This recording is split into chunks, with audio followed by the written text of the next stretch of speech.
In truth, all you can do is find false, drop it and get rid of it, and eventually when you can't get rid of any more false, what you're left with is the truth. How much false can you find? And there's lots in history. I was looking around the internet and came across the images of the 1893 Chicago World Exposition. And it blew my mind because it looked like ancient Rome in the middle of downtown Chicago. And as I looked at it further, well, here's another one in Philadelphia, here's another one in St. Louis, in Buffalo, in San Francisco. And then as soon as they were done, they tore them all down and threw them in the garbage. That just told me there's something wrong with all of these. The story of the expositions is a gigantic lie. And I think it's so huge of a lie because I think they're right at a bridge point when so many things about the 1800s that seem strange and weird, right as this sort of period ends of unbelievable strangeness, and all of a sudden these fairs spring up all over the world with impossible buildings we're talking about, which are colossal structures. Chicago built 700 acres of fair in supposedly less than 2 years.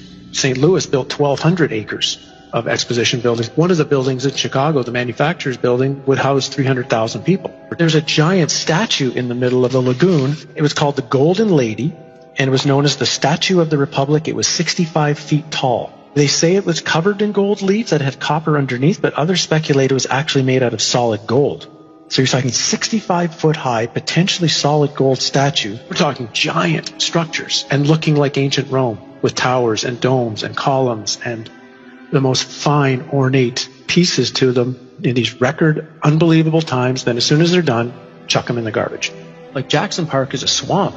So supposedly they had to drive down tens of thousands of wooden stakes in order to support the weight of everything. They dug out massive lagoons, lakes. They had a canal system that ran through the entire exposition. They also had an above-ground electric train. An electric train, well, where's the electricity coming from? That's running around the park. They had a moving walkway down by the shore. Not enough people are asking, where does this technology come from? Just to frame it, if I'm not mistaken, the Chicago Fair was the first time people had seen electric light. Tesla's the one who got the electricity contract for the Chicago Exposition, and it was certainly more than all of the lights anyway that were in New York City at the time were at the Chicago Exposition. Now, it must have been mind-blowing for most of those people who had only seen gaslight or candlelight at night to see that city lit up in such a way. Again, count the ways. It's 1901.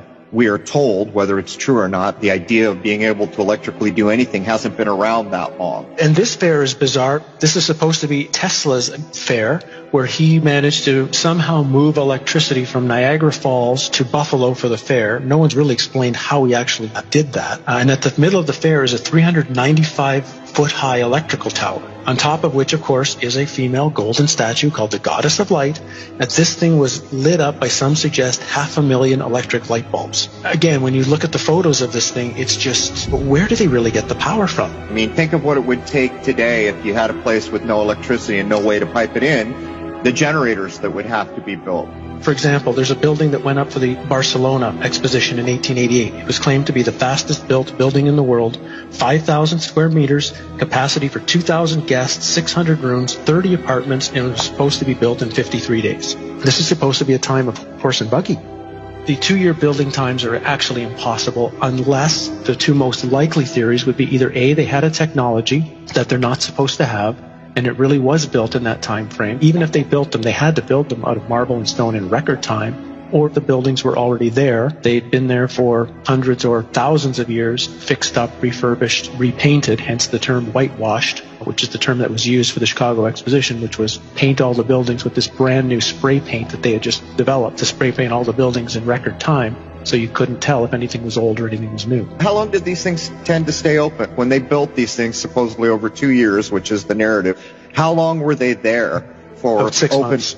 6 months for the public to come. And then what was amazing, for example, in St. Louis, 2 days after the fair ended, they brought in a demolition team from Chicago with explosives and blew the thing up. They actually used dynamite to blow it up, and they say threw it in landfills. Things like the World Fairs shows there was a time in our past, and even not that far in our past, where humans seem to be at a completely higher level. Human living and human knowledge were constructed into the buildings using cymatics, using sacred geometry. These fairs, they're so important to study because the history that we know right now as history was invented at the time these fairs were going on. One of their underlying nefarious purposes was to teach a historical narrative to the population that they were supposed to believe and agree with. And scarily, the world we're walking into today is in some way has its origins during the time of these fairs.